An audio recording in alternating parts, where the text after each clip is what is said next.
On to the 13th chapter.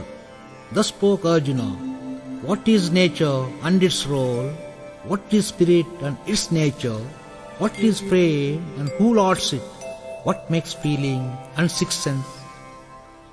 Thus spoke the Lord, sees who body his as field, sees he all there is to see, knows who spirit one dwells in all, knows he all that's there to know. Lend thy ear as I reveal nature of thy frame, spirit that tenants as former, besides him and his prowess. In chants validate what Vedas, aspects that well, Brahmanas dwell, reason wise in varied ways. Subject to reason, ego as well, steeped his frame in elements 5, earth, water, fire, ether and air, organs those 10, as well mind.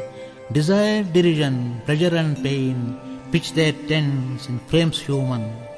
Knowing is being, amiable and humble, simple and honest, patient and decent, clean and clear, not to speak of fair and firm.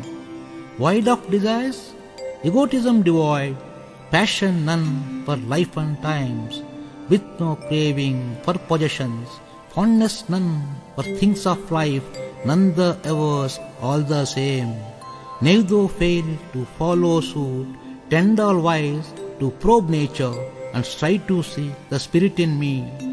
Let me tell thee what's needed to let thee grasp the straight Brahman, which if done would bring in bliss. All-reaching he is all-seeing, all-hearing he pervades all, organs in his likeness made, unlinked though to their senses, he that sustains all three worlds, unattached though to goings on, in beings all and objects too, within he lies, without as well.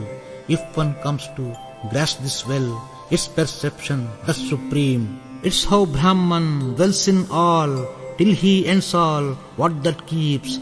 He is the light that leaves no shade, he is the one for one to know, he is the goal of all learning, he is the tenant in every heart.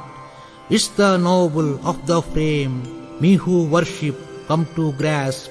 Spirit and nature, ageless both, nature of beings, of nature born.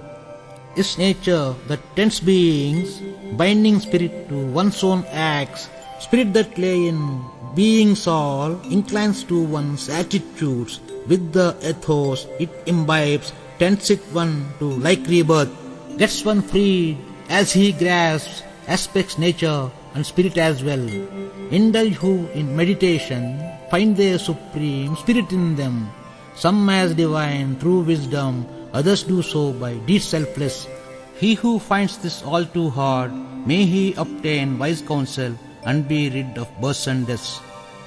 Whatever exists in this world, design spirit in nature's womb.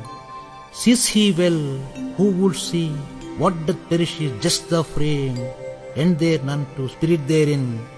Realize if thou spirit in thee, same as one that dwells in all, hurt thou never thine own self, thereby attain me supreme. Beings act per their nature, thus the spirit that lay in them hath no hand in deeds of theirs.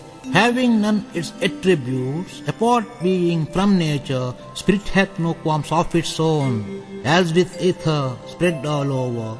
None the sullied, exposed being, so is the case with spirit in thee. Sun as one lights all three worlds, is one spirit that glows all frames. Beware if thee of spirit and frame, freest that thou from all bindings, making way to reach supreme.